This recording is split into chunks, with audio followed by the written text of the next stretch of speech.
Eu vim para escutar Tua palavra, Tua palavra, Tua palavra de amor, Tua palavra. Caríssimos irmãos e irmãs, nos encontramos mais uma vez para meditar o texto ou os textos sagrados das leituras dessa liturgia da palavra do 12º domingo do tempo comum. A Igreja, mais uma vez, nos convida à responsabilidade do anúncio. E nesse anúncio, Jesus não nos engana. Teremos perseguições, não será fácil este anúncio. Mas Jesus nos garante a sua presença, a sua constância junto de nós. É neste sentido que nós meditamos a leitura primeira do profeta Jeremias, onde Jeremias 20, de 10 ao 13, nos revela o dilema de um profeta. Diante de uma cidade que está prestes a ser invadida, sitiada, roubada, a Jerusalém, Jeremias, que vivia no seu conforto, no seu aconchego, na sua família interiorana, cidadezinha distante de Jerusalém, e ali vivia a sua vida pacata do campo, como gostava. E Deus o chama para uma grande responsabilidade. Ir ao encontro da cidade que está prestes a ser invadida, Jerusalém. E não apenas a cidade, mas encontrar as autoridades que se dizem ser Deus. Desafiar essas autoridades e mostrar qual é a vontade de Deus.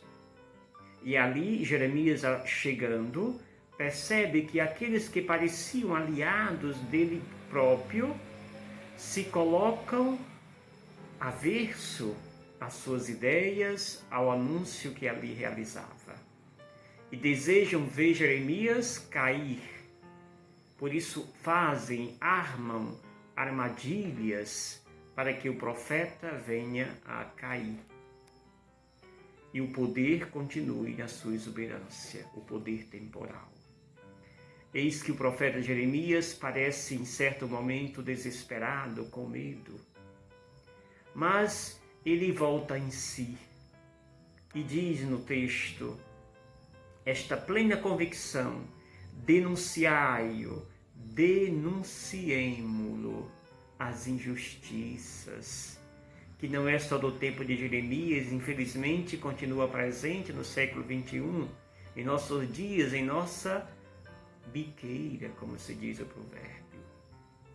Caríssimos, Jeremias se dá conta que mesmo no meio de um turbilhão de dificuldade que ele se encontra, Deus está com ele.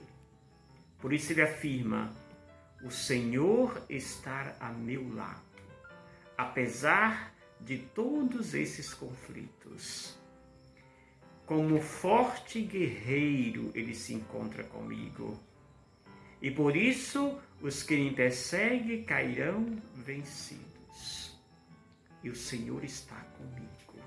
Por isso eu enfrento estas autoridades que querem derrubar, aniquilar os pequenos e pobres.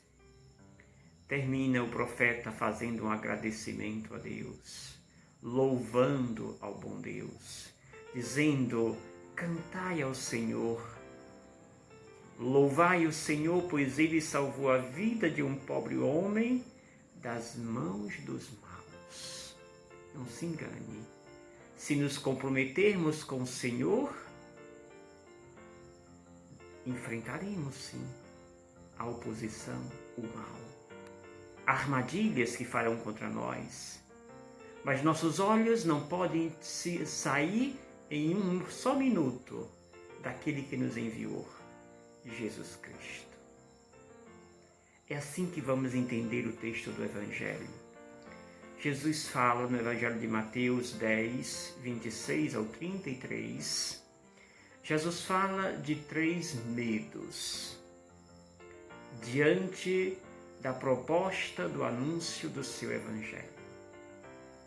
Primeiro, Jesus fala do medo do desaparecimento,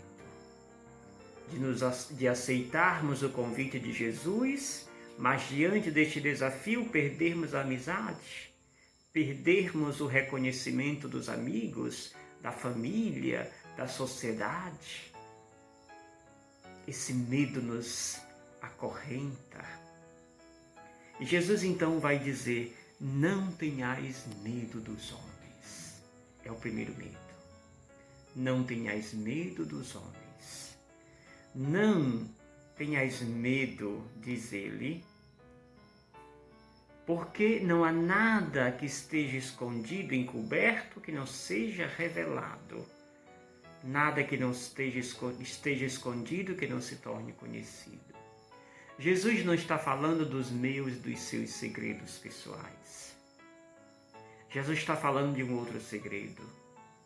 Era costume no tempo de Mateus, tempo de Jesus, era costume que os rabinos, os mestres da Torá, eles quando ensinavam, instruíam os seus discípulos, antes de enviá-los, eles tinham um particular com os seus discípulos.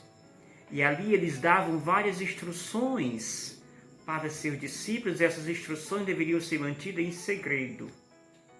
Mas ao longo do tempo que aqueles discípulos estavam já em missão, testemunhando, anunciando a palavra da Torá, aquilo que eles aprenderam no segredo dos seus rabinos se tornava conhecido pelos seus adeptos, por aqueles que ouviam o anúncio que eles davam. Jesus fala deste segredo.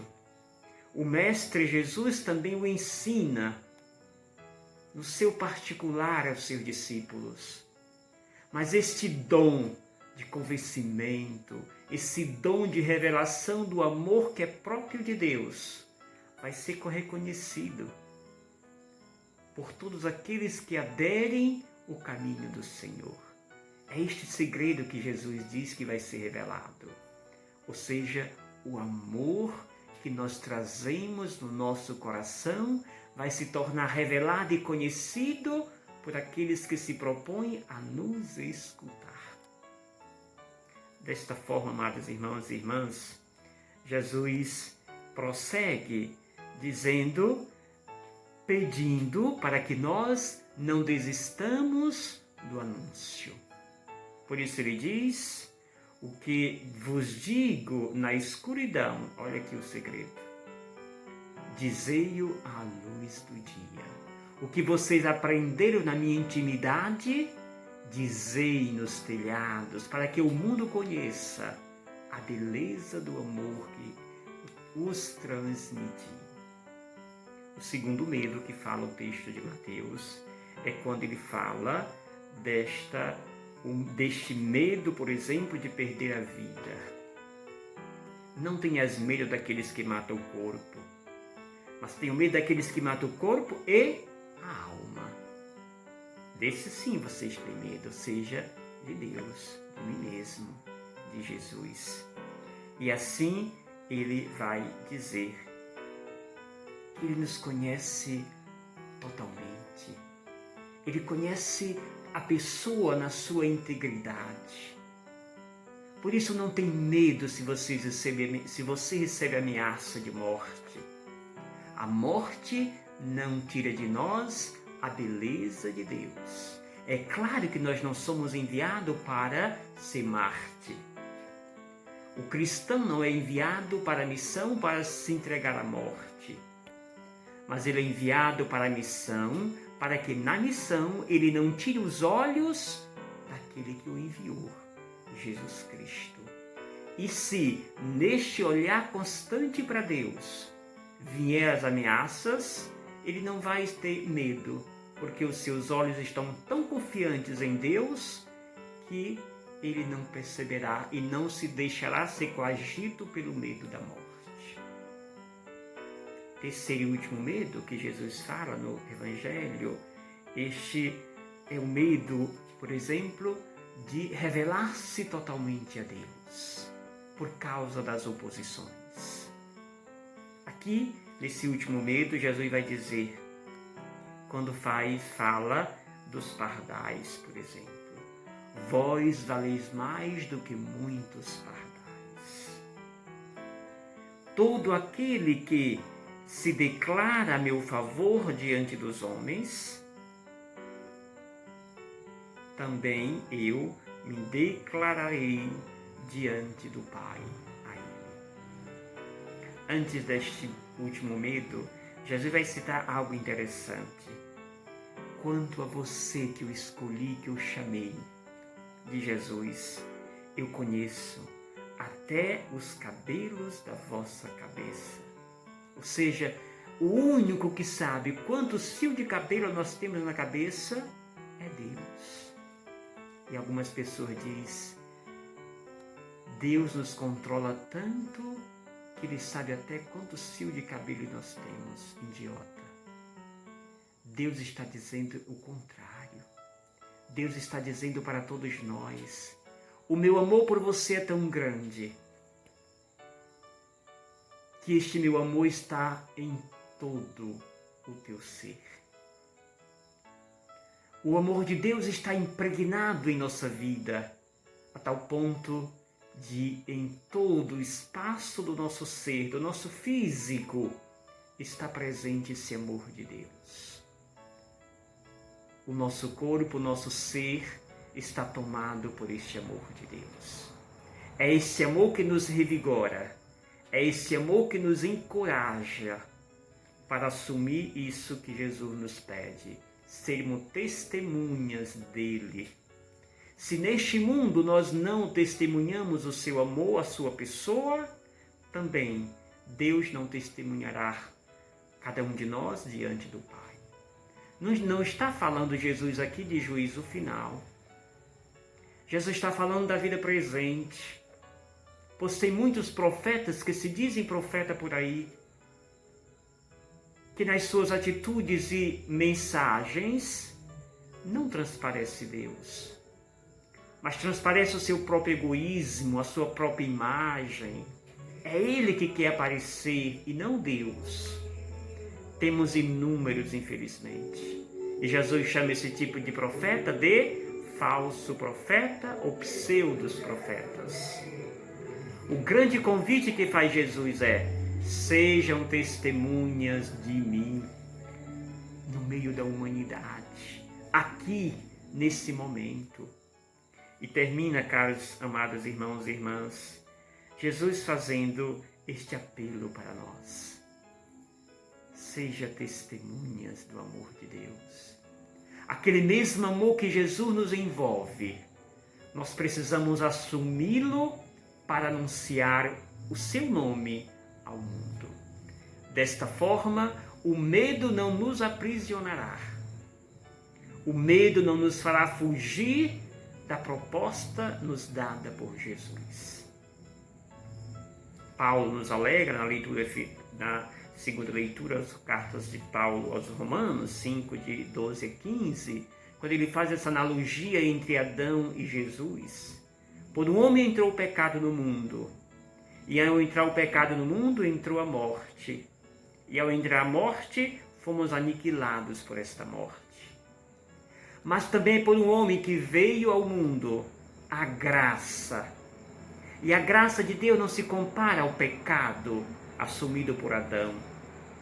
Mas a graça de Deus é muito maior, é muito mais poderosa. A graça de Deus alcança a humanidade inteira. Se pelo pecado experimentamos a morte, pela graça de Jesus experimentamos e assumimos a vida. Deixemos, amados irmãos e irmãs, que o encorajamento, o amor de Jesus nos transforme e nos faça protagonista desse amor tão necessário e tão urgente no mundo em que vivemos.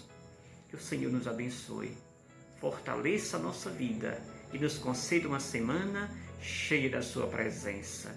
Coragem, testemunhe o nome de Jesus. Em nome do Pai, do Filho e do Espírito Santo. Amém. Gratidão.